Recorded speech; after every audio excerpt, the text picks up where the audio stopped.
It's the fire in the rain. It's the smile within the pain. It's the logic but insane. You cannot know from where it came. It's the way you cross the floor before you head on out the door. It's the figure on the wall. So many times I heed the call. It's the silence of the room, the way you turn before you bloom. Another shadow for the blind. I think I'm gonna lose my mind. Although I'm running up a hill, I feel I'm always standing still. Can't remember where I've been. I don't know where I should begin. I don't know where I should begin. Okay. Do a little sound check here. Let's see. Is this going to work here? Testing 1, 2, 3. Testing 1, 2, 3. You ain't nothing but a hound dog. Okay, so when you get this Shure Super 55 Elvis mic, you gotta sing that. You gotta sing that. You ain't nothing but a hound dog. There you go. Okay. Yeah. Okay.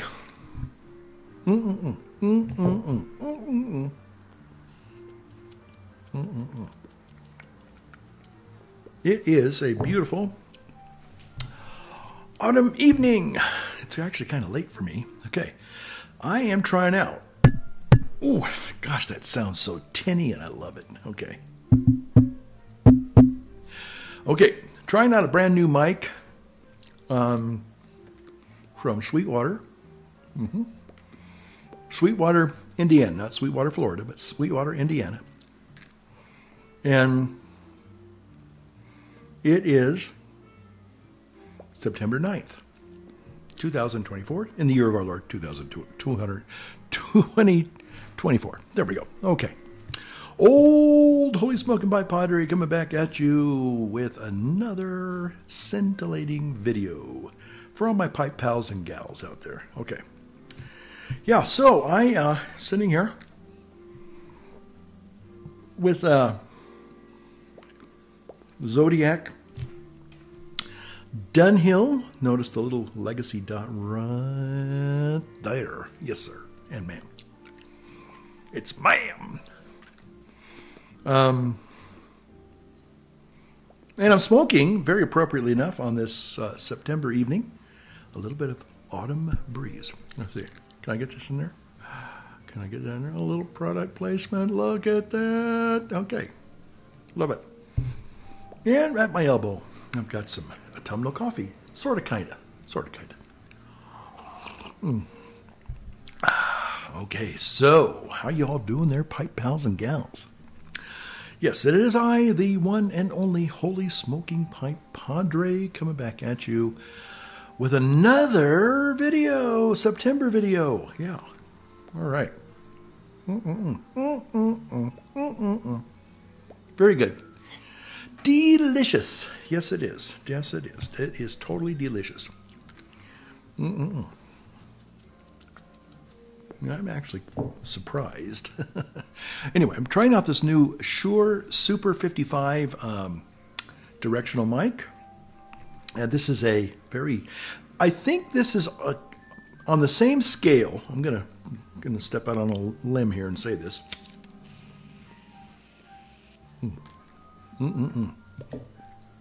That this style of microphone is similar.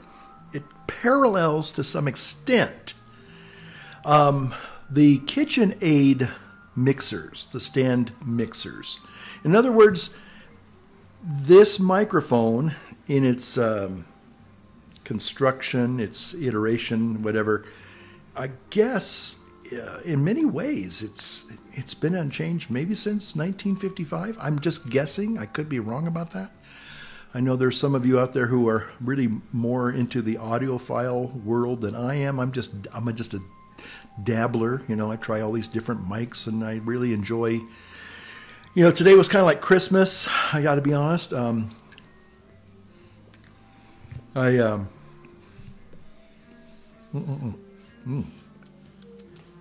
was going through some of my older. Do I say outdated Apple products? I mean, they're outdated only because like they're 2 or 3 years old. Okay, so, and sometimes when I buy a product, I maybe just buy the basic unit, you know, see how I can do with it. Most of the time it does okay, but I find out that I have needs that are a little bit more than the average bear. So, you know, it was like, okay, when I start running out of room on my computer, you know, my basic hard drive, and it starts, you know, giving me, you know, talking back to me and saying you don't have enough memory or you don't have enough storage space, you know, I just really, I bristle at that. And so, unfortunately, when you buy just the very bottom line configurations, unfortunately, you're going to run into that more quickly than you realize, especially with some of the video files that are pretty big. So I upgraded my iMac finally after, well, you know, it's hard to believe I made that iMac video, and I love that little iMac. Some people hate the little iMac, the new one. I think they're absolutely darling. You know, they're cute as a bug, and I just love the fact that they're just so thin and so light, and you know, I think it's a great innovation for the iMac. I mean, when you think about, well, even the Macintosh, but when Steve Jobs really kind of came back to Apple, and that's how he basically put everything back on the map, you know, with the iMac, those big, they look like something from the moon or something, you know, they look like something that an alien had brought with them, you know, to Earth, you know, and these big plastic shells all contained in the one body thing, and the colors. I mean, oh man, they're just really retro now, but they sold like hotcakes, literally. I mean, man. And so, you know, and you watch the iMac, and I had my original one was the little 17-inch. It was a gift to me, by the way, and it was a wonderful gift. I still have it. I still get it updated every now and then. It's due for another update. I think some of the things have kind of, so the components, the original components need to get, excuse me, it's actually 9 o'clock. It's a little bit after 9 o'clock, way past my bedtime, you know, really, pipe pals. Boy, I tell you, around 4 o'clock in the afternoon, I'm just dragging. So it just seems like, I don't know, kind of sometimes I get a little bit of a second wind, and this microphone, this Shure Super 55 came today, and I thought, you know what, I really want to try it out, you know, and then I inevitably always run into problems.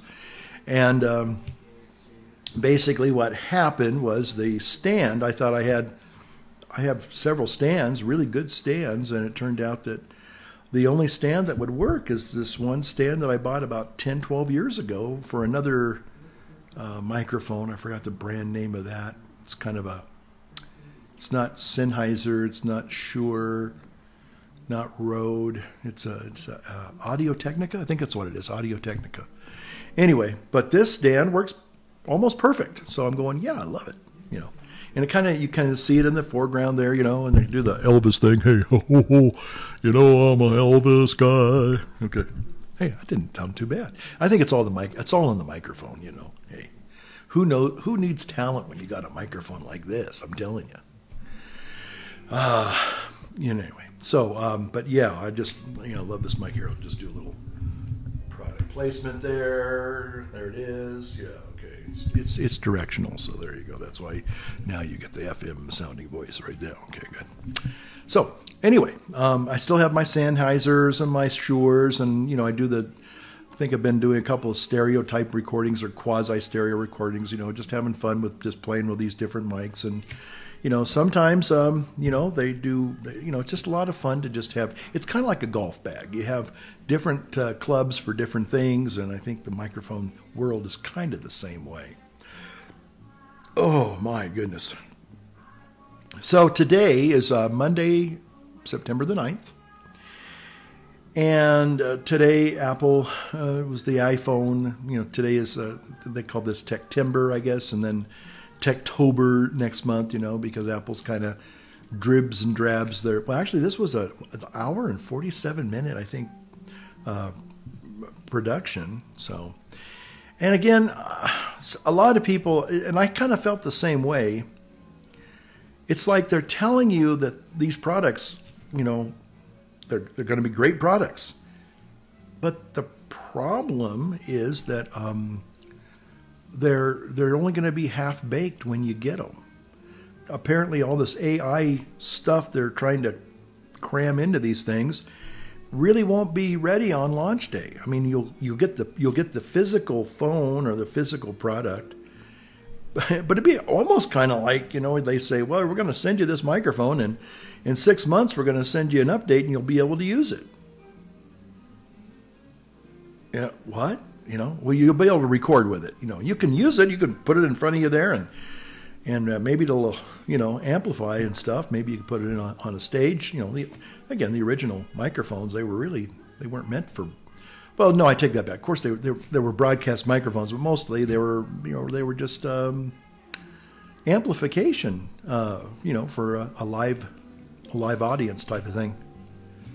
They weren't really broadcasting. I mean, I don't think they were. I mean, I'm sure that there were some that did, but mostly it was just for, amplification, and when you're in a hall or something like that, or a stage or nightclub kind of thing, get the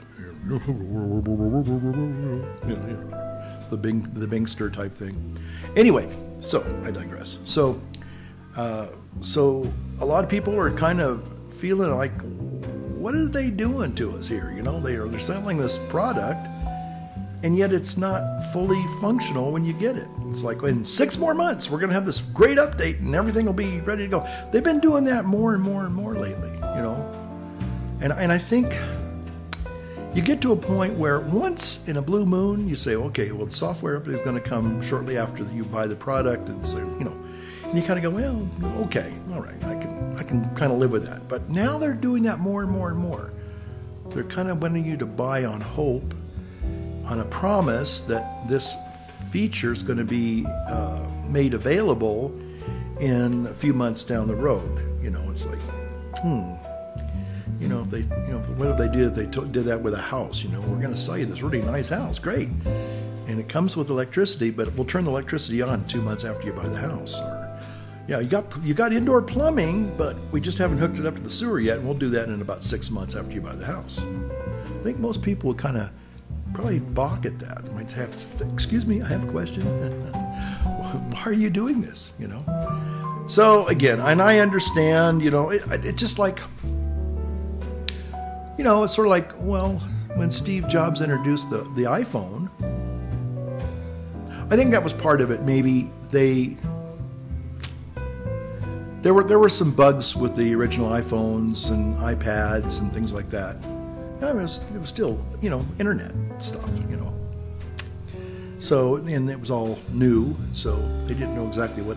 I mean, they had a lot of concepts, and I think they put them out there in raw fashion, and it kind of worked a little bit, and maybe there was more of a frustration thing. It's like some people could get it to work and some people couldn't, and that's only because there were just so many parts of the software that really weren't ready for market, but they wanted to kind of, So I kind of think that's probably where they're at. It's like, instead of selling something, that's going to be a frustration thing, half-baked thing, let's make sure that when we finally release it, it's going to be top of the line and it's going to work and people aren't going to be PO'd. But at the same time, if you don't deliver, if that product, that feature doesn't come out, or it does come out and it's still poo-poo, I think people are not going to be so quick to update next year. This is kind of maybe a make or break. I mean, I know what they're trying to do. They're trying to leverage. They're trying to stay on the, out there in front, but we'll just have to wait and see if the hype and the promises materialize, and they're really, really good. The potential's there. There's no doubt about that. I mean, AI is I think they're kind of trying to recreate, the internet experience. When the internet was, it was what it was. It was absolutely this incredible thing that just, kind of, the World Wide Web.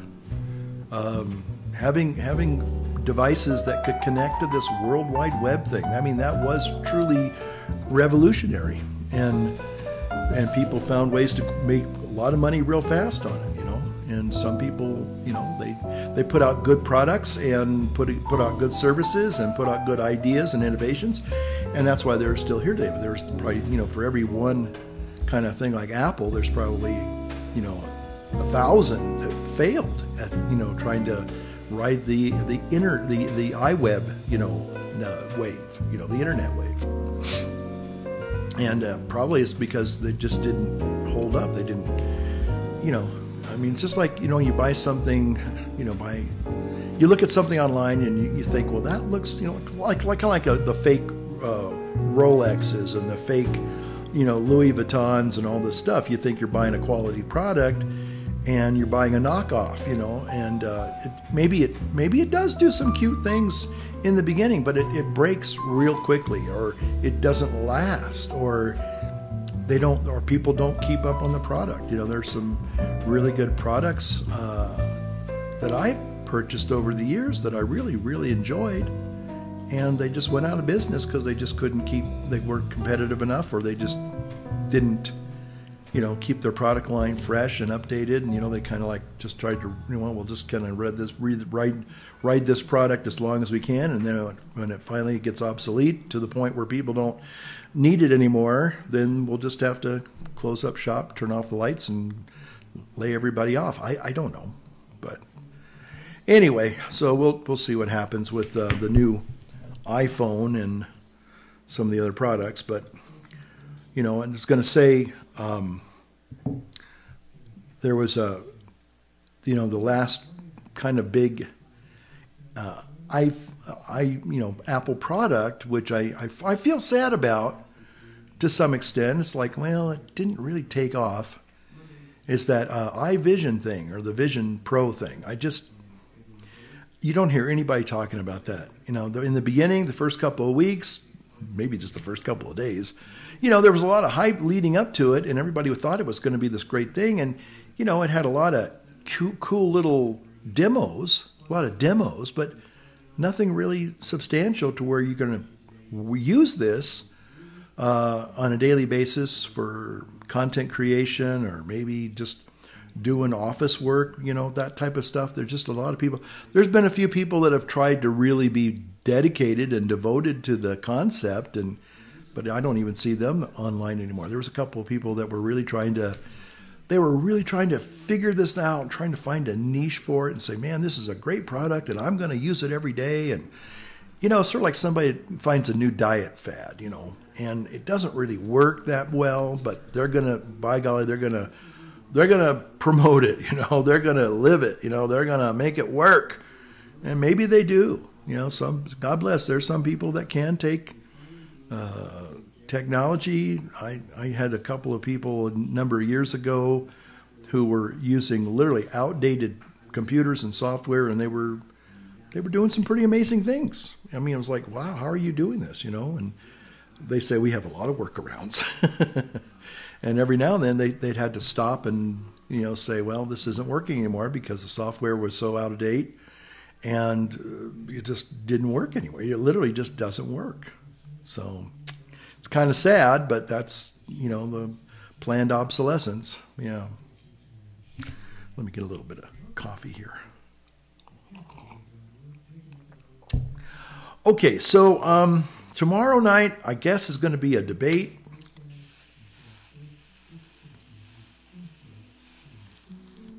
And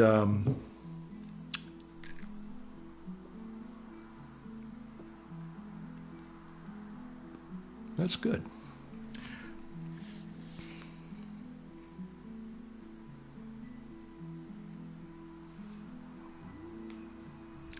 So I don't know. I thought about waiting till tomorrow night to make my video.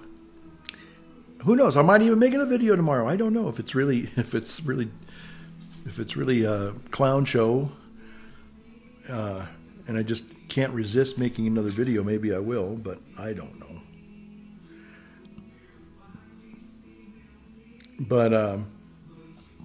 But I kind of wanted to talk more about. See, today is the 9th, tomorrow's the 10th, and of course Wednesday will be September 11th. And I remember I've made, I think some, not every year, but I've made some kind of a commemoration on 9/11. Now I have to say that the first year I made the year after 9/11, no, I take that back. Let's see. No, wait a minute. No, okay, so, Yeah, 2001. So I didn't actually start YouTube until 2007 or 2008. So I do remember, though, I think for this channel here, it was 2009 that I made a little commemorative video. And I was very, very saddened by a lot of thumbs down and some negative comments. And I was just like, what? What's going on with that? You know, it's like, but then I began to realize that our country that we live in is so divided. And there are a lot of people that hate this country. I mean, it's like, I don't think America's perfect. And I know we have, a history, and it's not, in some ways, it's not the greatest history at times. We have things that we are not proud of. We've done things that are not good. But it's just like your family. I don't know if anybody has a perfect family. I know there are good families out there, but they got problems. They're not perfect, and our country's not perfect. But the thing is that I would say is like a lot of times the people now, the woke people. Oh, I think that there's okay. So I was saying. Talking about a certain group of people, and I finally made. I saw a video, and I said, "What is this? This group? This protesting group?" I said they remind me of something I've seen on TV, and it finally hit me. So I'm going to just put it down here in the comments. And if you'd agree, great. If you disagree, yeah. But to think about it, I think that I'm onto something here. I think this group of people resembles this other group of people that, we've been talking about for probably a couple of generations. It's more science fiction. But when you think about it, they're both all about make believe and pretend. So I think there is an equation there. Okay. But anyway, so I see a lot of these angry people and we had this sad, again, another school shooting a couple of days ago, about a week ago, Georgia, I guess it is. And tomorrow, or Wednesday, we commemorate again 9/11. I think it's the 22nd anniversary of 9/11, or 23rd anniversary. Hard to believe. And for some reason, I noticed that a few years after 9/11, there was quite an amount of substantial videos and documentaries, and really good ones. The New Day brothers about the firemen, that was.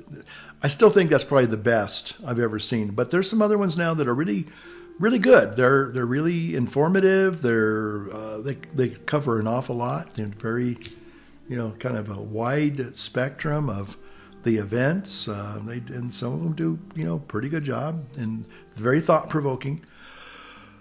But excuse me.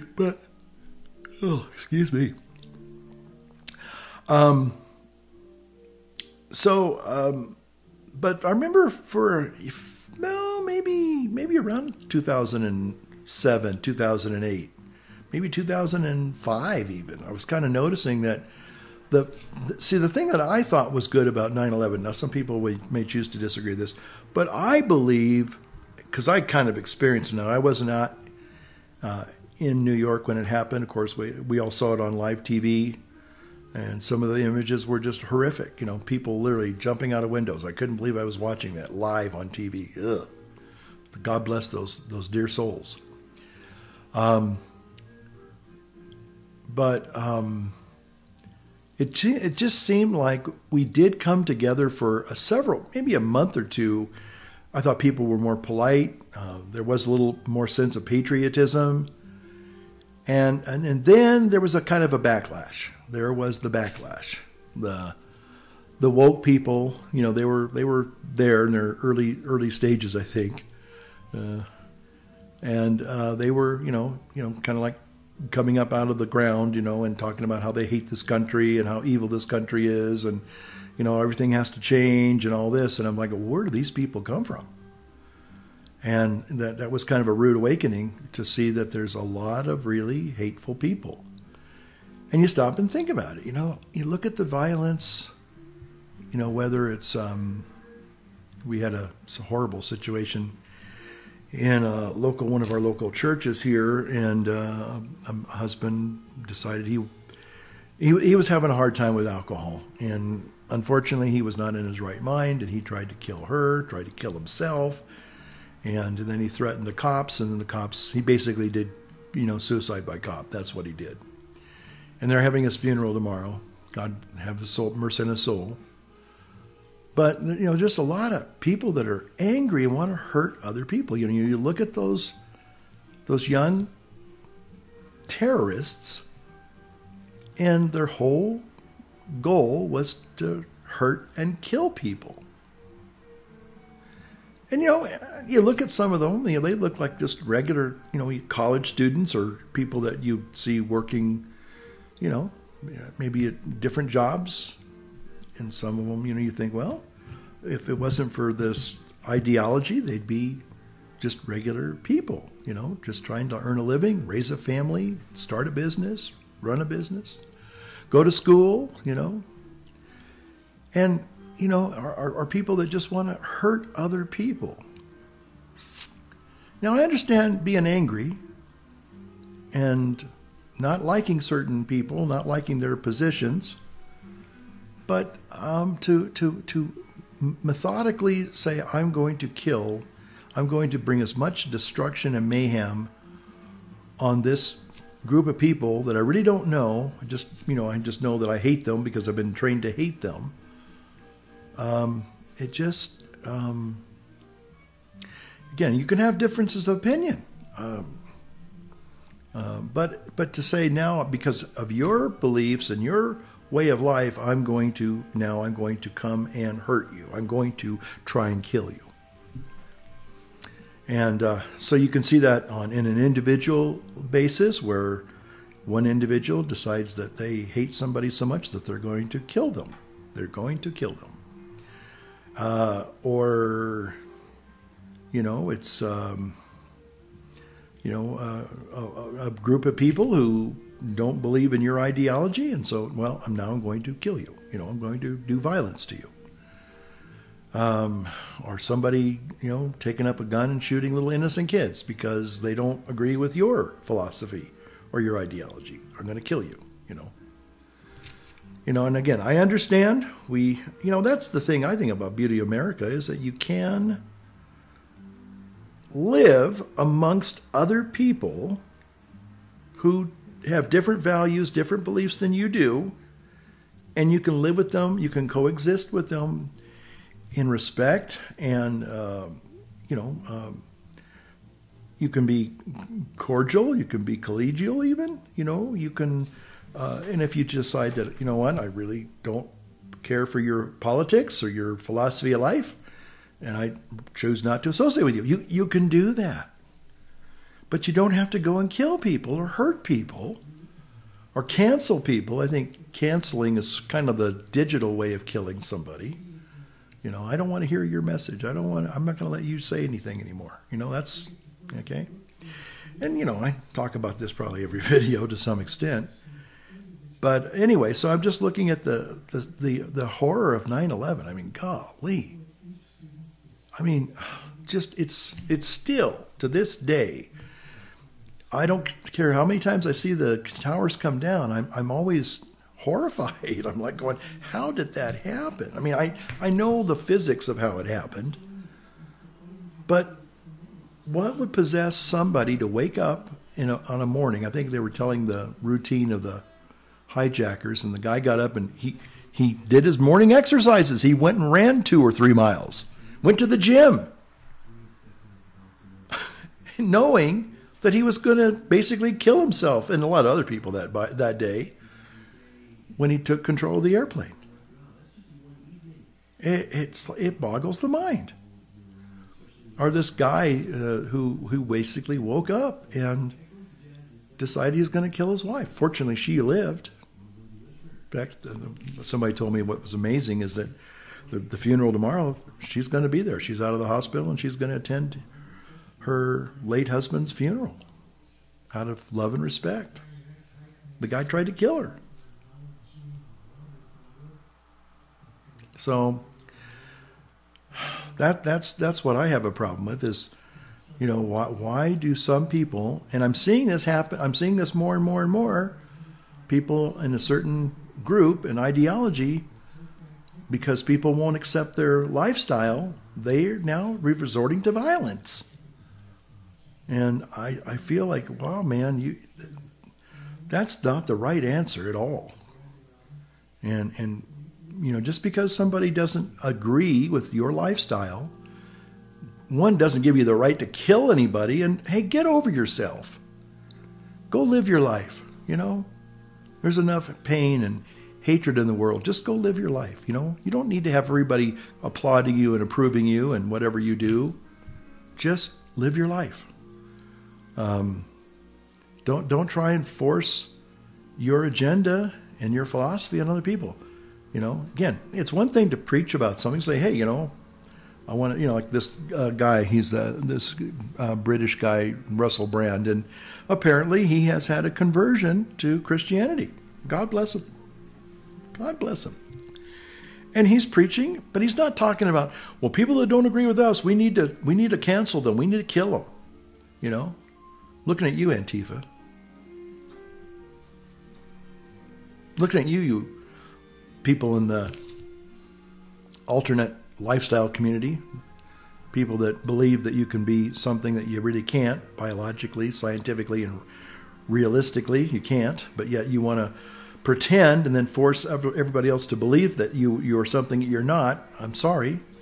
Now, if you want to live that way and you want to go through those surgeries and you want to, I personally believe that these surgeries that people are advocating for will maybe be in 30 years seen like the lobotomies in the 1950s. I really believe that.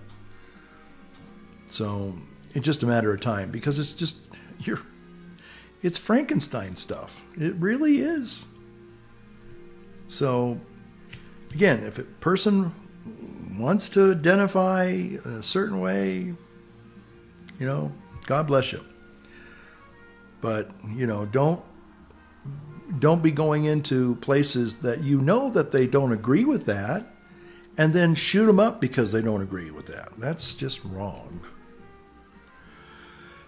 And actually, in some ways, the more this happens, I think you really turn people against your philosophy, your agenda. It's like, hey, you know what? That's what you really believe, and you're willing to hurt innocent people, kill innocent children. Well, you know what? I think I don't really want to support or be an ally or advocate for you. No, thank you. I'm not going to do that. So anyway, but 9/11 was just this horrible, horrific thing. And again, I know some young people and some other people think, oh, well, America deserves to just be destroyed, and be like, be sitting there like in your own living room and your recliner doesn't work, or maybe the dog peed on the rug or something, and you're really mad about that. So what do you decide to do? You decide to torch the whole house. That doesn't make any sense. And that's what we have these weirdos that, well, it's not consistent. We're not consistent. I mean, I don't know. The young people today have been sold a big pile of lies, and unfortunately, they don't know the truth. They don't even understand how life really works. So, but maybe there'll be, I don't know. Maybe we'll finally figure out how to get through all this and come out where we can agree to disagree and let everybody live, their life. I don't know, but I don't know it. Every day I kind of see it. Oh man, it just seems like it's. Every time you take a step forward in a positive way, you take 2 steps back again. It's like, I can't believe this. Why are people acting like this? But again, I think a lot of it has to do with greed and envy. I was just talking to somebody today, and he goes, I think the worst thing in the world is greed. And I would say, yeah, and the opposite of that is envy. People that, well, I don't have what you have, so how come, I don't like that, so I'm going to make sure that your life's miserable because, you have more than I do. It's like, well, that's not good either. I saw this one truck about a year ago driving downtown. It's a nice truck, probably big Ford, F-350 or whatever it was, one of those big Fords. Nice truck, probably brand new. The guy goes, like my truck?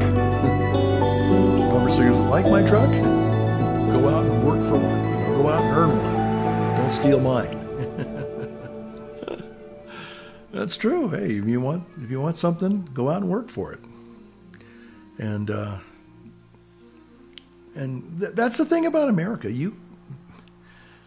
I know some people, and I'm kind of seeing, later in life how people, can make money legitimately, not illegitimately, not through criminal activity. But, you basically, you can start a business. A lot of people have started businesses and made billions of dollars. Now, whether they kept that money and they invested it wisely, I don't know. Some people did, some people didn't. They made it and they lost it. But people have come up with clever ideas. And one of them, I think, was, I have to laugh. I laugh to this day. Maybe some of you may remember this if you're old enough. The pet rock craze. Somebody made a boatload of money on selling pet rocks. Crazy. Some people would say it's crazy that somebody actually sells coffee, and they made billions on that. The first time, I'm going to open up a coffee shop. Yeah, right. I'm just saying, that is kind of the American way. You come up with an idea, you develop it, and you promote it, you sell it, and see where it leads you. But everybody's free to, and I get, so, well, I don't have any money to start a business. Well, you could, that's how you get, you get venture capitalists. You have a good idea, you get it, you work out a feasibility plan, and say, here's how we're going to, this is the concept, and this is how we're going to take the concept to, research and development. From there, we're taking it to market, and we're going to, it's a process. But a lot of people, and you can get grants and all sorts of things. There are a lot of people that once they figure out how to do it, it's like, oh, this wasn't that hard. Now, it's hard to run a business. You have to, you're the first one there and the last one to leave, and you don't get holidays. A lot of times you're working, and you work your tail off, but that's how you make it in the business world. And then you never know. I mean, good grief, Steve Jobs. I'm talking on a Steve Jobs product that it started in a garage. It started with 2 guys. I think he got $500 for a down payment to buy some computer boards. They wired them together. They went to the bite shop or whatever and said, hey, we got 100 units of this thing, and we think it's going to sell like hotcakes. And the guy was really hesitant, but he knew enough to say, this is really a product that if it catches on, people are going to want just more than these 100 units. So he was, it's a bit of a risk. It's a gamble. And man, talk about, wow. I know some people who said I had an opportunity to buy the early Apple shares, and I kicked myself every day that I didn't do that. And that wasn't me, by the way. It wasn't me. But I had a person in one of my parishes that said that they were like really skeptical. And I guess the lady's husband, who had since died, he bought into Apple when it was basically non-existent. And she thought he was wasting his money. And then she goes, well, I'm taking you to lunch today on my Apple shares. It's like, I'm so glad he did that, and I guess he got a good substantial amount of money, and that money keeps coming in every month. So, yeah. Again, not everything's going to turn out roses. It's not going to, be great, but at least in America you have the freedom to do that. But if we could keep going down this other path, this socialist path, where we look to the government to give us every single little thing, I just don't think that's going to work. And unfortunately, we got too many people that are entitlement types. They need the government. They depend upon the government for everything. And again, I'm not opposed to welfare. I'm not opposed to, Social Security, of course, that we pay into that. We pay into it, but, we're basically getting the dividends of what others have paid in before us. So don't know how much longer that's going to be around, but anyway. But I think the thing that 9/11 is, the lesson I think I learned from it is, how tragic it is that one group of people, it's the Holocaust all over again, obviously, just in this more of a little of a snapshot Holocaust than it was, a prolonged thing over 4 or 5 years. But it's just where one group of people decide that this other group of people needs to die. We need to kill you. And I'm just like, man, that's pretty bad when we get to that point. Whereas, if you could learn to literally live and coexist, I mean, I think Dinesh D'Souza says that the beauty of America is it's all based upon, this principle of trade. I may not like you, but I can still get things from you, and you can get things from me. It's kind of like what we have with China, sort of. It's more of a, okay, there's a tension there, clearly. But at least we're trading commodities, not, bombs right now. Thanks be to God. But that could change. Who knows? So, yeah, I again, as a person who considers himself a traditional Catholic person, Catholic Christian person, do I would like to see, everybody be converted? Sure. But am I going to put you to the sword? And if you don't convert, I'm going to kill you and cut your head off or put you in front of a firing squad? No, I'm not going to do that.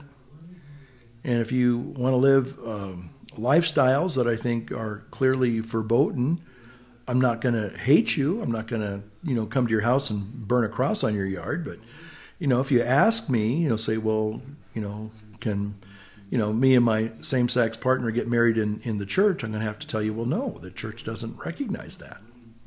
We can talk about it further if you want, but don't call me a hater because your lifestyle is outside the parameters of what the church has taught for 2,000 years. I respect Muslim people, believe it or not. I saw this debate about, they're trying to force these Muslim women not to wear their traditional garb. And they said, well, in a Western society, it's an insult to Western society and blah, blah, blah, blah, blah. And, we need to see your face and everything. And again, I don't care for the Muslim ladies. I understand. I respect their desire to follow their faith, okay? I would have a real problem if they went into a school and demanded all the little kids, all the little girls start wearing the traditional Muslim headdress when they're not Muslims. I'd say, I'm sorry, no. No, if you're a little Muslim girl and you want your little daughter to wear a Muslim dress, that's okay. But you can't come into my school now and tell me that all the other little Christian girls, they have to now comply with this. No. Or Sharia law, saying, well, we're Muslims are a majority in the city, so we're going to tell you where you have to now impose Sharia law. No, you're not. If you want to live by Sharia law in your home and your family, that's on you, and you have the freedom to do that. But don't force that on others. Again, just like me, I'm not going to force other people to believe and subscribe to what I believe. Now, you ask me if you wanted to, well, what do I need to do to convert? And there were things in your life that needed to be rectified, then I'd have to say, well, these are the things that we would have to address before you could convert. Can you convert? Yeah, if you're willing to abide by the principles of the Christian faith. And if you're willing to do that, then yeah, certainly. But if you're saying, well, I'm going to do this, and I want to believe this way, and I want to act this way, and it's completely contrary to the scriptures, then I'm sorry, you really can't be a practicing Catholic, because you're not. You're not practicing. You're not practicing Christian. Now, if you want to still insist you live your lifestyle, no one's going to come to your house and beat up your door, bang on your door and arrest you and say you can't live that way. I'm not going to do that. I don't know anybody else, any Christian would ever do that. It's like when we have all these protests, I don't see a lot of conservative people going and burning down their cities and looting. Just don't see that. We might be pissed off and might be angry and might say, hey, I think you rigged the election. Okay? It might even prove that the last election was rigged. Okay? But we're not going to come and, again, burn your house down or drag you and your family out and your dog and shoot you in the road. We're not going to do that. But anyway, unfortunately, 9/11's a prime example of people who want to kill other people, and it's crazy. Those guys, most of them were young men. They weren't stupid. Most of them probably were college educated. They could have made a life for themselves. Maybe not here. Maybe they could. Actually, they probably a lot of them had a good opportunity if they really just refocused. They said, "Hey, I want to be an airline pilot. I don't want to learn. I want to learn how to land the damn plane as well as take it off. Yeah, then get a good job. It's just like, wow, what was? And yet they're taught that they need to kill people that don't agree with them. And I would submit, as I'm going to kind of bring this to a close, is that the people on the woke ideology, you listen to all these people, they even say, well, look at that, I made a video a couple weeks ago about how they wanted to kill Trump. Now they tried. They've tried once. They maybe try again. Hope not. But again, this whole idea of, if you don't agree with me, I'm going to kill you. It's like, what? No, I don't think so. So I'm just hoping that 9/11 will, as sad and as heartbreaking as that is, I'll tell you, it even 20 some odd years later, still seeing the towers being struck and coming down and those poor people, all those ghostly images and all those heartbreaking images, they still have the power to make you just weep. It's just like, I can't believe this actually happened on one level. It's like, did that really happen? But it did. And please God, it just doesn't happen again. We can find other ways to get along. You don't always have to agree with everybody. You can, I got people that, some people will be really surprised. We have some people here that are working for us this summer, and they're good. I like them as people, but I know their politics and they know mine, and it gets a little interesting. I think we kind of like, okay, I know where you are. I know where you stand on this issue. I'm not going to go there, and vice versa. It's like, hey, I respect you. I don't agree with you, but that's okay. You're doing a good job here, and I have no complaints. And we give you a fair wage, and at the end of the day, we say, hey, have a nice evening. We'll see you tomorrow. again, but I'm not probably going to go to their house, and they're not going to maybe come here as far as socializing, but I don't think there's a lot of hatred or animosity. But we clearly have some strong difference of opinion, and it's like, okay, well, that's the world we live in, you know. But as long as we can be respectful and communicate and talk about these things, or say, okay, probably not a good idea to get involved in a political conversation because we're going to be on opposite sides, and let's just have a good working relationship, and we can have that. It can be filled with compassion and kindness and respect, you know. But at the end of the day, you say, well, okay, you know, that's what you believe. I don't believe that, but you don't believe what I believe, and that's okay, you know. So anyway, I'll leave it at that. So, okay, well, thanks so much for giving me the opportunity to try out my new Super 55 Shure microphone. That's sure good. Okay. All right, we'll talk to you on the next one.